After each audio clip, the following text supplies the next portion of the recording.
The clone army was the instrument used to turn the Republic into the Empire, and almost completely wipe out the Jedi Order. But what would have happened if some of these clones were able to overcome their programming and choose to fight alongside the Jedi instead of killing them?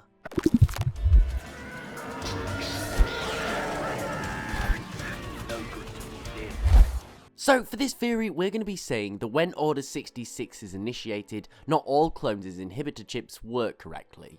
We know that in general many clones had no animosity towards the Jedi, and many were actually very loyal to them. For this reason, we're going to be saying that perhaps somehow the clones' willpower was strong enough to reject the inhibitor chip in some cases. Now, I'm not sure if that's even possible, to be completely honest, but for the fun of the theory, we'll say that it is. Now, it's important to state that Order 66 is still very successful, and millions of clones active around the galaxy, will say around 90% of them follow the Order without question, as they do in our timeline. However, as for the 10%, around a few 100,000, they're going to choose to side with the Jedi, and this is going to cause chaos across the Republic lines. Now, do remember that a lot of Jedi are still going to be gunned down on the spot before any sort of firefights ensue between clones. However, on a few battlefields, the Jedi are going to survive. It's really just a matter of how many clones around said Jedi are subjected to the inhibitor chip. So, in some cases, such as Obi-Wan, who was pretty close to all of his clones, we're going to say that there's a good chance that he's not going to be slaughtered on the spot. Also, for Jedi such as Yoda, who are alongside the Wookiees and other non-clone soldiers, it may just be enough to give the Jedi an edge to deal with Order 66 clones and take control of the Republic front lines. So, the Republic front lines are now split in two, the smaller pro-Jedi groups and the far larger Republic Palpatine loyalists. So what's going to happen? Well, the Jedi need to get out of this situation ASAP, likely taking control of as many ships as they can and fleeing to wild space, where they can rendezvous with other Jedi survivors. Some may even defect and retreat to the Separatist line and try to seek refuge there with them.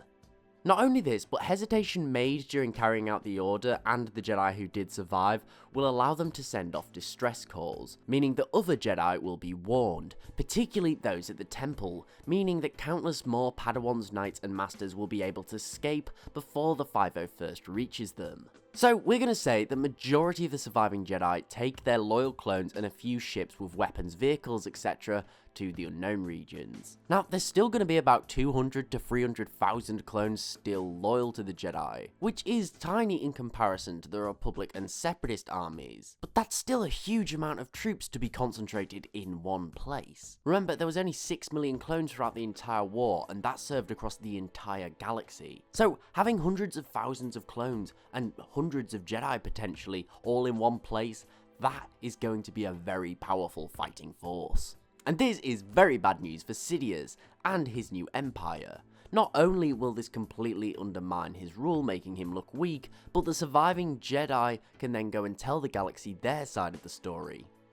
And this is going to turn a lot of people against Palpatine, even after he's crushed the Separatists. However, unlike many other theories we've done about surviving Jedi in this scenario, they're actually very capable of fighting. But we're going to say that everything goes as it does in our timeline. The droid army is shut down. However, in this scenario, the Empire's subjugation of the galaxy is going to be far harder, and far more people aren't going to support Sidious. And whilst he's busy putting down Separatist holdouts and other rebellions, he's going to struggle to allocate enough resources to hunt down and kill the Jedi and clone massive super army. Now, Vader is still alive in this scenario, and he's a Sith, so he will probably be put in charge of hunting down the Jedi. However, I don't think he's going to last very long. He was undeniably a very powerful Sith, but he wouldn't be able to defeat the combined strength of some of these Jedi legends. For example, who may have survived? Yoda, Kenobi, Ki-Adi-Mundi, Plo Koon? These guys, backed by a legion of clones, would likely defeat Vader post-haste. Now, I don't think that the Jedi would rush into conflict with the new Empire. I believe that they would bide their time, allowing themselves to retune themselves to the Force. Remember, this connection had been distorted over the years of war. They needed to return to the proper path of the light side, to gain clarity over the entire situation. After all, majority of their order has still just been wiped out,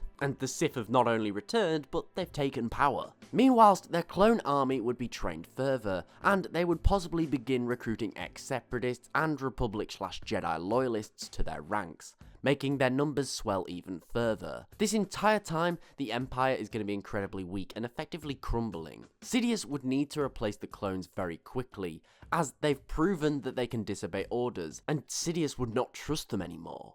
So, unqualified civilians would be drafted into the ranks of the Imperial military, who were far inferior to clones. Eventually, I believe the Jedi and their clone army would return, likely only a couple of years after Order 66 was initiated, with Vader presumably being killed beforehand. The Empire's military would be significantly weaker in this timeline, after they've been putting down countless rebellions, not to mention the huge costs involved in quickly replacing the clones. I think the Jedi army and a few 100,000 clones combined with their civilian recruits would easily be able to push into the Empire's territories, likely storming Coruscant, and although still significantly outnumbered, assuming that they weren't destroyed in the initial space battle, hundreds of thousands of well-trained troops combined with Jedi would definitely stand a good chance at taking the heart of the Empire, especially when considering Palpatine would not be popular, likely been welcomed as liberators. But what do you guys think would happen if some of the clones chose to join the Jedi during Order 66? Let me know what you think in the comments below. Thanks for watching, please remember to like, share and sub if you did enjoy, it's really appreciated and it helps the channel grow. Also don't forget to follow me on Twitter @TheLoreGuy and tick the bell for regular updates. Thanks again for watching, I do hope you enjoyed and I'll see you next time.